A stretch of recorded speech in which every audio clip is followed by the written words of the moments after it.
हम लोग प्राथमिक कक्षाओं में भाषा शिक्षण के ऊपर काम करते हैं और हमारा ये विश्वास है कि शिक्षा में भाषा जो की एक नींव जो है वो बहुत ज़रूरी है। कुछ भी सीखने के लिए बच्चों को भाषा की एक बहुत ही सुदृढ़ नींव चाहिए और जब बच्चे भाषा अच्छी तरह सीख जाते हैं, अच्छी तरह अपने आप को अभिव्यक्त कर पाते हैं, पढ़ने में वो अच्छी तरह पढ़ते हैं धारा प्रवाह रूप से और समझते हैं और अपने आप को लेखन में भी अभिव्यक्त कर पाते हैं, तो उनके लिए बाकी सब विषय भी सीखना आसान हो जाता है। हमारा ये मानना है कि भाषा सबसे सशक्त माध्यम है कुछ भी सीखने का और ये आप लोग सब ये जानते ही होंगे कि सोचना, तर्क करना, अपने विचारों को व्यवस्थित करना, अभिव्यक्त कर पाना, निष्कर्ष निकाल पाना, विश्लेषण करना, ये सभी चीजें भाषा के माध्यम से होती हैं और इन्हीं सभी चीजों को जुड़कर हम लोग कहते हैं कि ये शिक्षा है। सो ये मानना बहुत जरूरी है कि भाषा जो है एक बहुत ही जरूरी नींव है प्राथमिक कक्षाओं में और उसके बाद भी सीखने के लिए। तो आज जो विषय मैंने चुना है वो यह है कि प्रारंभिक भाषा और साक्षरता शिक्षण, इसके कुछ मूलभूत सिद्धांत। ये आपके लिए एक नींव की तरह से रहेंगे कि शुरुआती कक्षाओं में, मैं कक्षा 1, 2, 3 की बात कर रहा हूं, वहां पर बच्चों को कैसे सुदृढ़ भाषा और साक्षरता के कौशल वो लोग अर्जित कर सकते हैं। तो इन मूलभूत सिद्धांतों को शुरू करते समय मैं इनको दो भागों में विभाजित करता हूं। एक है जो सीखने के सामान्य सिद्धांत, छोटे बच्चों को छोटी कक्षाओं में किस तरह से सिखाया जाए, कक्षा की सीखने की सिखाने की प्रक्रिया कैसी रहे, तो उसके कुछ सिद्धांत अभी आपके सामने हैं। ये मानना बहुत जरूरी है कि सभी बच्चे सीख सकते हैं और सभी बच्चों में बुनियादी कौशल विकसित हो सकते हैं। आरंभिक कक्षाओं में बुनियादी कौशल, जैसे हम कहते हैं कि बच्चे को अपने आप को अभिव्यक्त कर पाना या फिर शब्दों को पढ़ पाना, शब्दों को सही रूप से लिख पाना, ये है बुनियादी कौशल। पर साथ साथ में उच्च स्तरीय कौशल, सोचना, तर्क करना, रचना करना, इस पर भी जोर दिया जाना चाहिए। हम एक और सिद्धांत की बात करेंगे जिसको हम कहते हैं सीखने की जिम्मेदारी को धीरे धीरे बच्चों को सौंपना। और छठा है, सीखने के लिए ये बहुत जरूरी है कि बच्चे सीखने सिखाने की प्रक्रिया में सक्रिय रूप से जुड़ें। आज हम सभी सिद्धांतों की बात नहीं कर पाएंगे, पर इनमें से कुछ सिद्धांत को हम लेंगे। तो पहला जो हमने, इसके बाद मैं बात करूंगा भाषा शिक्षण से जुड़े कुछ सिद्धांत। शुरुआत में आपने देखा कि ये सीखने के सामान्य सिद्धांत हैं और कुछ भाषा सीखने के सिद्धांत हैं, जैसे मौखिक भाषा पढ़ने और लिखना सीखने की नींव है। दूसरा, बच्चों के लिए, छोटे बच्चों के लिए बातचीत के माध्यम से सीखना, वो शुरुआत में बातचीत एक बहुत ही जरूरी माध्यम है उनके सीखने के लिए। तीसरा यह कि बच्चों की जो घर की भाषा है उसको शिक्षण में स्थान मिले, बच्चों के संदर्भ और अनुभव को भी मिले, पर सबसे जरूरी है कि बच्चों की जो घर की भाषा, जो भाषा बच्चे बोलते हुए स्कूल में आते हैं, उनको स्थान मिले। भाषा शिक्षण में एक संतुलित पद्धति अपनाई जाए जिसकी मैं बात करूंगा। और पढ़ने के कौशल विकसित करने के लिए बच्चों को बहुत सारा अभ्यास चाहिए। और सातवां है, बुनियादी लेखन के साथ बच्चों को अपने शब्दों में कुछ लिखने का, रचना करने का मौका मिले। तो आइए सबसे पहले हम लोग पहला सिद्धांत जो मैंने कहा था सीखने के सिद्धांत, उस पर बात करते हैं। यह मानना है, और ये बहुत जरूरी है, अगर आप लोग जब इसके बाद शिक्षक बनेंगे, स्कूल में जाएंगे, तो अपने आप में ये मानना, ये धारणा, ये मान्यता बहुत जरूरी है कि सभी बच्चे सीख सकते हैं। और उसके लिए हमको ये देखना पड़ेगा कि हम किस तरह से बच्चों को सीखने के बहुत सारे अवसर दें। जो बच्चे एक ऐसे परिवेश से आते हैं जहां पर घर पर बिल्कुल ही साक्षरता का परिवेश नहीं हो, उनको किस तरह से हम स्कूल में सहयोग दें, उनको सपोर्ट करें, जिससे कि वो पीछे नहीं रहें और सभी बच्चे बुनियादी कौशल हासिल कर पाएं। दूसरा, मैंने जो कहा था कि बुनियादी कौशलों के साथ उच्च स्तरीय कौशल भी विकसित करना बहुत जरूरी है। कई बार हम लोग ये सोचते हैं कि ठीक है, बच्चा पहले पढ़ना लिखना तो सीख ले, ठीक से बोलना सीख ले, उसके बाद हम लोग उसको सोचने और समझने की बात पर हम लोग आएंगे। पर यह भूल है। सोचने की, तर्क करने की शक्ति और विश्लेषण करने की शक्ति हमको बच्चे में शुरुआत से मौखिक भाषा के काम में हमको विकसित करनी चाहिए। क्योंकि हमारी कक्षाओं में अगर आप जरूर जाते होंगे, कक्षाओं में तो आप देखते होंगे कि ज्यादातर काम एक यांत्रिकी स्तर का हो रहा है। बच्चे टीचर के पीछे पीछे दोहरा रहे हैं या फिर नकल कर रहे हैं या फिर उनसे इस तरह के सवाल पूछे जा रहे हैं जिसमें कि उनको सोचने के लिए कोई काम नहीं है। जैसे बिल्ली के कितने बच्चे थे। तो हमको ये करना है कि हमको शुरुआत से बच्चों को सोचने, तर्क करने, रचना करने के लिए हमको प्रोत्साहित करना है। ये आप जो अपने स्क्रीन पर अभी देख रहे हैं, यहां पर आप देखेंगे कि शाब्दिक या तथ्य आधारित, जैसे मैंने कहा बिल्ली के कितने बच्चे थे, ज्यादातर काम हमारी कक्षाओं में इसी स्तर पर चलता है। जो शिक्षक सवाल पूछते हैं, जिस तरह की अगर कोई पाठ पढ़ते हैं तो सिर्फ इसी पर चर्चा होती है। पर यह बहुत जरूरी है कि हमको जो कौशल अर्थ निर्माण के हैं, निष्कर्ष निकालने के हैं और उससे भी आगे सोचकर अपनी राय दे पाना, मूल्यांकन दे पाना कि ये मगरमच्छ और बंदर, इसमें से कौन ज्यादा चतुर था और क्यों। तो ये बहुत जरूरी है कि हम बच्चों को सिर्फ शाब्दिक स्तर पर या तथ्य आधारित प्रश्न और चर्चा नहीं करें। हम उनको शुरुआत से ही, कक्षा 1 से ही अर्थ निर्माण, निष्कर्ष निकालना और राय देने के काम में उनमें लगाएं उनको। ये चौथा सिद्धांत जो है उसको अंग्रेजी में कहते हैं ग्रेजुअल रिलीज ऑफ रिस्पॉन्सिबिलिटी। मतलब जब कक्षा में हम काम करते हैं शिक्षक के हैसियत से, तो ये देखना बहुत जरूरी है कि हम कुछ चरणों से गुजरें बच्चों के साथ जब काम करें। शुरुआत में जिसको हम कहते हैं मॉडलिंग, या शिक्षक करके दिखाते हैं, समझाते हैं, जैसे आप आदर्श वाचन करते हैं।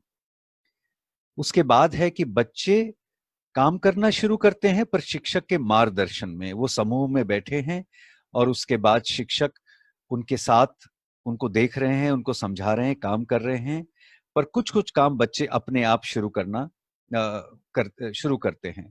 उसके बाद बच्चे छोटे समूह और जोड़ों में काम करते हैं, यहाँ भी शिक्षक का थोड़ा मार्गदर्शन रहता है और फिर बच्चे स्वतंत्र रूप से काम करते हैं।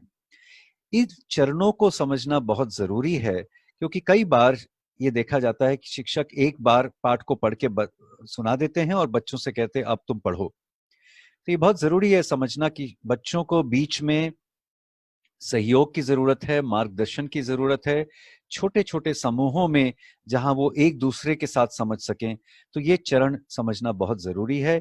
इनको कहा जाता है कि धीरे धीरे हम सीखने की जिम्मेदारी बच्चों को दे रहे हैं।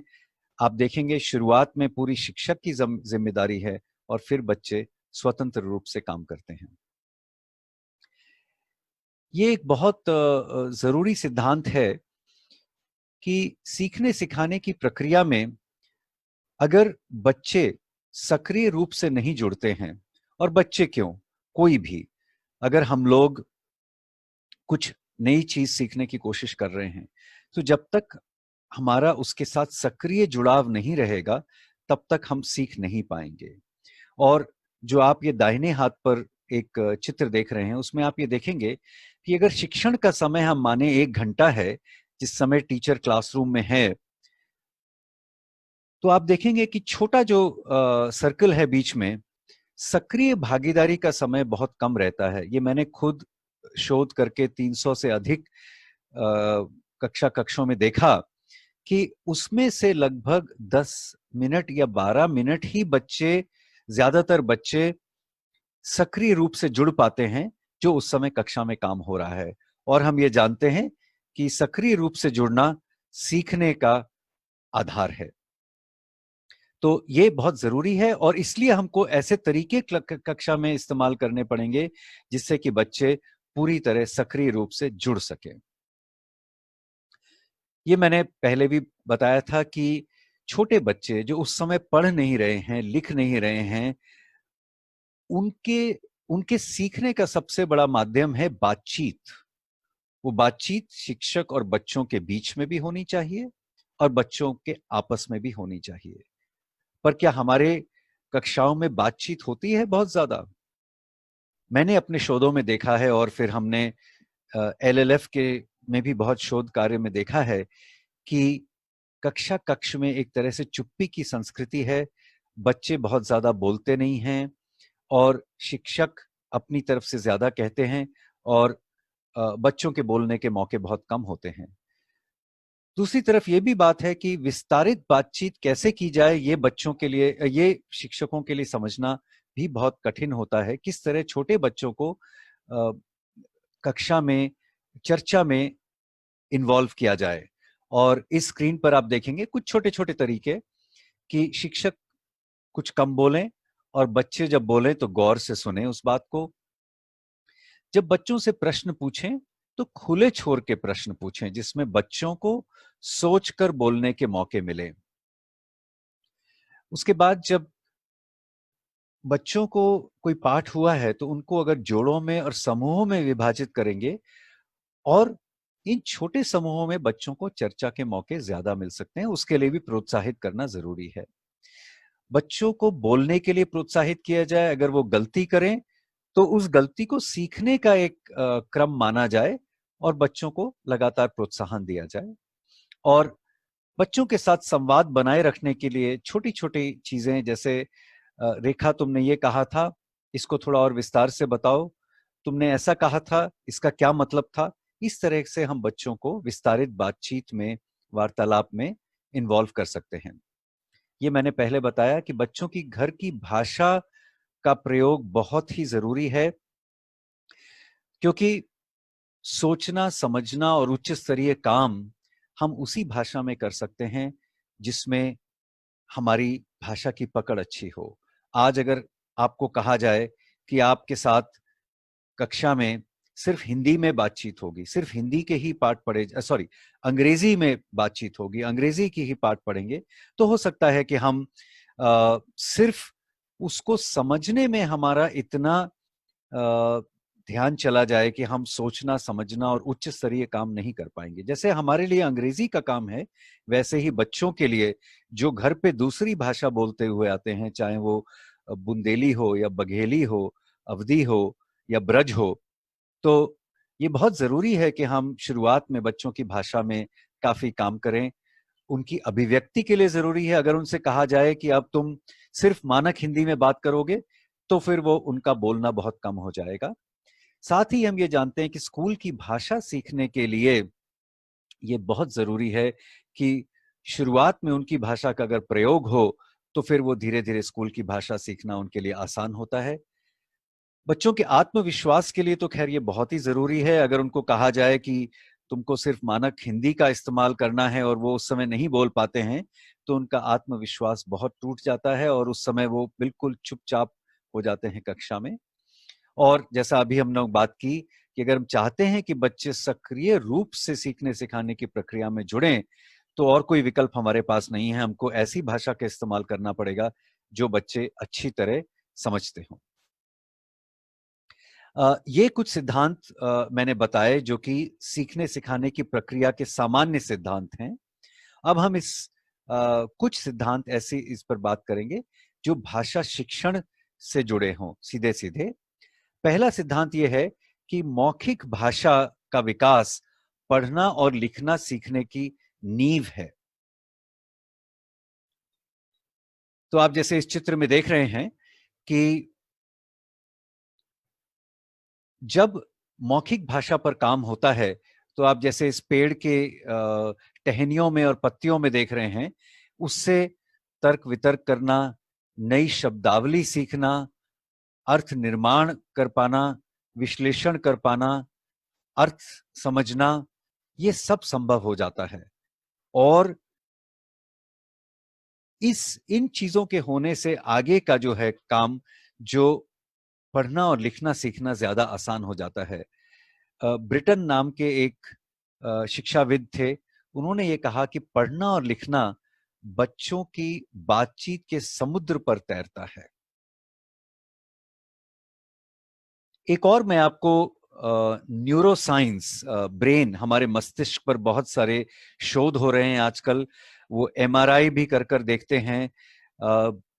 ब्रेन में ये देखा गया कि मस्तिष्क का वो पार्ट, वो भाग, जो कि किसी भी सुनी हुई बात को या देखी हुई चीज को या पढ़ी हुई चीज को जहां पर विश्लेषण होता है, जहां पर उसको समझने का काम होता है, उसकी प्रोसेसिंग होती है, वो एक ही है, चाहे वो बात सुनी गई हो या पढ़ी गई हो। तो वो मस्तिष्क के उस सबसे पहले नए वीडियो को देखने के लिए आप हमारे चैनल को सब्सक्राइब करें और बेल आइकन को प्रेस करें, जिससे कि जब भी मैं नया वीडियो अपलोड करूं तो आपको उसका नोटिफिकेशन मिल जाए।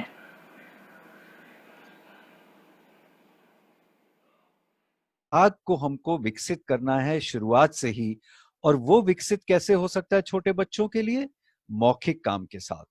अगर उनमें सुनकर समझने के कौशल शुरुआत से बहुत अच्छी तरह विकसित हो जाएं, तो उसके बाद जब उनको आप वर्ण पहचान और मात्रा और शब्द पढ़ना सिखाएंगे, तो ये दोनों कौशल मिलकर पढ़कर समझना में परिवर्तित हो जाएंगे। नीचे आपने देखा लिखा है, सुनकर समझना, और उसके साथ जब जुड़ता है शब्द पहचान के कौशल, तो पढ़कर समझना हो जाता है। तो ये समझना बहुत जरूरी है कि हमको शुरुआत से बच्चे में बहुत सारे मौखिक भाषा के कौशल, जिसमें कि अर्थ निर्माण, तर्क करना, ये सब बहुत जरूरी है। इसलिए मौखिक भाषा पे काम शुरुआत में बहुत जरूरी है। हमारी कक्षाओं में आप देखेंगे कई बार शिक्षक शुरू करते हैं क ख ग से 12 खड़ी से काम शुरू होता है कि अब पढ़ो और लिखो। पर जब तक ये नींव पक्की नहीं होगी मौखिक भाषा की, सुनकर समझने की, तब तक पढ़कर समझना सफल नहीं हो पाएगा।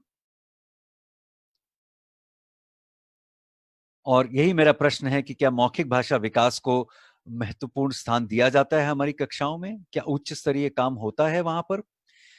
जैसे चित्र पर बातचीत, खुले छोर के प्रश्न पूछना, कहानी सुनाने के बाद जोड़ों में बच्चे बातचीत कर रहे हैं, वो अनुमान लगा रहे हैं, इस तरह का काम बहुत जरूरी है।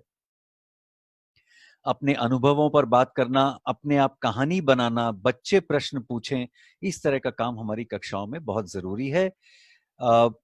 दूसरा सिद्धांत जो मैं आपके सामने बता रहा हूं, वो यह है कि भाषा शिक्षण में संतुलित पद्धति अपनानी चाहिए। संतुलित से हमारा मतलब है जहां पर हम अर्थ निर्माण पर काम करें और साथ साथ जो बुनियादी कौशल हैं, वर्ण मात्रा जोड़ना, शब्द पढ़ पाना, दोनों पर काम साथ साथ हो।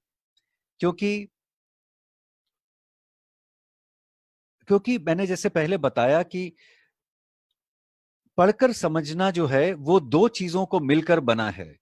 एक तो है कि हम शब्दों को पहचान पाएं, उच्चारित कर पाएं, वर्ण मात्राओं को जोड़कर, कलम को देखकर कलम बोल पाए बहुत जल्दी जल्दी धारा प्रवाह रूप से। उसके लिए हमको हिज्जे कर करके नहीं पढ़ना पड़े, हम अच्छी तरह से उसको धारा प्रवाह रूप से शब्द को पढ़ पाएं और वाक्य को पढ़ पाएं। और दूसरा साथ में भाषा की समझ, शब्दावली, तर्क कर पाना, पूर्व ज्ञान होना, ये सब बहुत जरूरी। इन दोनों के गुणा होने के साथ ही पढ़कर समझना बनता है। तो इसका निष्कर्ष ये है कि किसी भी भाषा कक्षा में काम हम सिर्फ शब्दों को पहचानना सिखाने का, वर्ण मात्राओं को और शब्द पढ़ने का, 12 खड़ी का ये काम नहीं करें। बहुत जरूरी है कि भाषा की समझ विकसित करने का काम, शब्दावली का, मौखिक भाषा का काम शुरुआत से होना चाहिए। और जब बच्चे पढ़ना शुरू करें तब हम अर्थ निर्माण का काम साथ में करें। तो संतुलित पद्धति कैसी है? जिसमें दोनों तरह का काम हो, शब्द पहचान पर भी काम हो और भाषा की एक गहन समझ बनाने पर भी काम हो। इन दोनों के बीच में संतुलन बहुत जरूरी है। इस चित्र में भी यह दिखाया गया है कि भाषा की समझ और शब्द पहचान दोनों तरह के काम जब साथ साथ चलते हैं तो इसका ताना बाना बुनते हुए एक कुशल पाठक का निर्माण होता है। तो हम केवल डिकोडिंग पर या वर्णों को पहचानने और मात्रा के पहचानने पर काम नहीं करके हम तर्कशीलता, शब्दावली आदि पर भी काम करना बहुत जरूरी है शुरुआत से। और ये संतुलित पद्धति है, जिसको देखिए आप एक तराजू के रूप में यहां पर दिखाया गया है कि हम शब्द पहचान के कार्य हैं एक तरफ और दूसरी तरफ है अर्थ केंद्रित कार्य जो समग्र भाषा से होता है। मतलब कहानी सुनाना, पढ़कर सुनाना, बातचीत करना, प्रश्न पूछना, ये इस पर काम अगर होगा तो हम कहेंगे कि संतुलित पद्धति का काम हो रहा है। और दूसरे तराजू में अगर आप देखते हैं कि मौखिक भाषा पर काम बहुत जरूरी है, बोलना, सुनना, अर्थ निर्माण करना मौखिक रूप से, और साथ में पढ़ने और लिखने का काम, इन दोनों में एक तरह से संतुलन होना बहुत जरूरी है। और लैंग्वेज एंड लर्निंग फाउंडेशन जिस संस्था के साथ मैं काम करता हूं, हम लोग एक 4 खंडीय रूपरेखा की बात करते हैं। हम कहते हैं कि हर रोज कक्षा में इस 4 तरह का काम होना चाहिए। एक तो हो गया मौखिक भाषा विकास। दूसरा, आप नीचे देखेंगे डिकोडिंग। डिकोडिंग से मतलब है वर्णों और अक्षरों को पहचानना और उनको जोड़कर पढ़ पाना, शब्दों को तेज गति से पहचान कर उच्चारित कर पाना। तो ये 2 खंड हुए। दूसरा है पठन, मतलब पढ़ने का बहुत सारा अभ्यास और हर तरह की रणनीति इसमें पढ़ने के लिए। और पढ़ने के लिए मैं ऐसे कहूंगा कि ऐसा नहीं है कि पढ़ना, बच्चों को एक किताब तभी देनी चाहिए जब बच्चे पूरी तरह से वर्ण और अक्षर और मात्रा पहचानना सीख लें। नहीं, ऐसा नहीं है। हमको शुरुआत से ही बच्चों को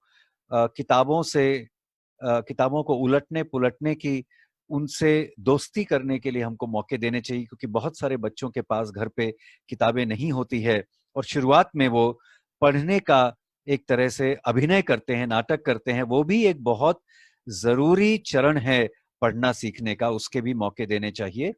और लेखन, जैसे मैंने कहा, ये शुरुआत होती है आड़ी टेढ़ी रेखाओं से, फिर उसके बाद वर्णों अक्षरों के साथ और फिर रचनात्मक लेखन। ये चारों तरह के काम हर रोज भाषा की कक्षा में होने चाहिए। ये समझना जरूरी है, क्या हमारी कक्षा में जो मैंने बताया वर्ण, अक्षर और शब्द पढ़ने पर ज्यादा काम होता है, मौखिक भाषा पर और रचनात्मक लेखन पे शायद कम काम होता है? अगली बार जब आप क्लासरूम जाएंगे अपने प्रैक्टिकम के लिए, अपनी क्लासरूम कक्षाओं को देखने के लिए, तो ये जरूर देखिएगा। आप समय नोट कर सकते हैं कि एक 40 मिनट की क्लास में, भाषा की क्लास में, कक्षा 1, 2, 3 में कितना समय मौखिक भाषा पे काम हुआ, कितना समय बच्चों को पढ़ने के मौके दिए गए, कितना समय वर्ण, अक्षर और शब्द जोड़ने का, और कितने समय बच्चों को कुछ लिखने का, अपने मन से लिखने का के मौके दिए गए, कितना समय इसको दिया गया, इसको जरूर देखिएगा। इस पर समय नहीं है इसलिए मैं नहीं जाता हूं। एक और सिद्धांत जो भाषा सीखने का मैं इस पर इस समय कहना चाहता हूं कि हमारी कक्षाओं में बहुत समय देखा जाता है कि टीचर आदर्श पठन कर देते हैं और उसके बाद बच्चों को कहते हैं पढ़ें। पर जैसे मैंने पहले बताया कि शुरुआत में बच्चों को मार्गदर्शन में पढ़ने के लिए छोटे समूहों में, जोड़ों में, और कैसे पाठ होने चाहिए, सरल पाठ। कई बार आप पाठ्य पुस्तक के पाठ देखें तो वो इस स्तर के होते हैं कि बच्चे अभी उस स्तर पे पढ़ नहीं रहे हैं। तो उनको क्या चाहिए? बहुत सारे छोटे छोटे सरल पाठ जिसमें कोई चित्र बने हों और बहुत ही सरल शब्दावली हो उसमें, जिसमें कि बच्चों बहुत सारा अभ्यास कर सके पढ़ने का। तो ये ध्यान रखना बहुत जरूरी है कि बच्चे प्रवाहपूर्ण पठन तभी कर पाएंगे जब वो उनको छोटे छोटे पाठों को पढ़ने का बहुत सारा अभ्यास रोज दिया जाए। हम अगर अपनी पाठ्य पुस्तक सामने रख देते हैं, जैसे कक्षा 2 की पाठ्य पुस्तक में आप देखेंगे संयुक्ताक्षरों पे बहुत जोर है और पाठ बनाया गया है कई बार संयुक्ताक्षर को सिखाने के लिए, तो वो पाठ बच्चों के लिए पढ़ना बहुत मुश्किल है। तो हमको बच्चों के लिए छोटे छोटे अनुच्छेद, 3 वाक्य के, 4 वाक्य के, 5 वाक्य के, 50 शब्दों की कहानी जिसमें एक छोटा सा चित्र हो, इस तरह के सरल और रुचिपूर्ण पाठ देने पड़ेंगे जिससे कि बच्चों का अभ्यास हो। बच्चे वर्ण मात्रा सीख रहे हैं, पर उसके बाद जब तक उनको इस तरह के पाठ नहीं मिलेंगे वो सीधे पाठ्य पुस्तक के पाठ पर नहीं आ पाएंगे। और कई राज्यों में ये बहुत बड़ा गैप है कि और इसको पाटना बहुत मुश्किल हो जाता है। इसके लिए हमको एक पुल बनाना है कि धीरे धीरे बच्चों को छोटे छोटे वाक्य और अनुच्छेद मिले, पढ़ने के लिए बहुत सारा पढ़ने का अभ्यास हो। तो जैसे मैंने बताया, इसके लिए रणनीतियां हों कि शिक्षक पहले पढ़ के सुनाएं, शिक्षक और बच्चे साथ साथ पढ़ें, बच्चे समूहों में शिक्षक के मार्गदर्शन में पढ़ें, फिर जोड़ों में पढ़ें और फिर स्वतंत्र रूप से पढ़ें। ये चरणों के द्वारा गुजरना बहुत जरूरी है। और जैसे मैंने कहा, बहुत सारी सरल और सरलीकृत पठन सामग्री, रीडिंग कार्ड हुए, छोटी छोटी कहानियां, सचित्र कहानियां, वो बहुत जरूरी है। ये अगर नहीं होंगी तो बच्चे कभी भी पढ़ने में उनका रुचि भी नहीं होगी और पढ़ने के लिए उनके पास पढ़ने लायक छोटे छोटे टेक्स्ट भी नहीं होंगे। ये आखिरी मेरा पॉइंट है जो मैंने पहले भी कहा था कि बुनियादी लेखन के कौशल, अक्षर और मात्राओं को सही आकृति बनाना, एक तरह से सही तरह से शब्द लिख पाना, पूर्ण विराम बनाना, ये बुनियादी लेखन कौशल बहुत जरूरी हैं। पर साथ साथ अपने आप अपने शब्दों में लिख पाना, रचना कर पाना, सोचकर क्या लिखना है उसको क्रमबद्ध तरीके से सोचकर लिख पाना, ये वाले जो उच्च स्तरीय कौशल हैं ये भी बहुत जरूरी हैं। क्योंकि आप जानते हैं कभी भी अगर आप कोई चीज लिखना शुरू करते हैं तो आपको सोचना पड़ता है, मैं पहले क्या लिखूं, इसका दूसरे से क्या संबंध है, मैं इसको कैसे आगे लेके जाऊं, शुरुआत क्या होगा, अंत क्या होगा। हम लोग क्या करते हैं कि बच्चों को शुरुआत से कहते हैं कि पहले ये लिखना सीख तो ले, उसके बाद अपने शब्दों में लिखेगा। पर शुरुआत से ही हमको ये रचना करना, अपने शब्दों में लिखना, ये बहुत जरूरी है। शुरुआत में बच्चे अपने आप लिखेंगे, सही गलत लिखेंगे, कोई कोई फर्क नहीं पड़ता, पर उनको ये अभ्यास हो कि मुझे अपने शब्दों में लिखना है और अपने आप लिखना है। शुरुआत में वो सिर्फ वो चित्र बना सकते हैं, हो सकता है, और उसके बाद धीरे धीरे वो अपने शब्दों में लिखेंगे, पर इसका अभ्यास शुरुआत से ही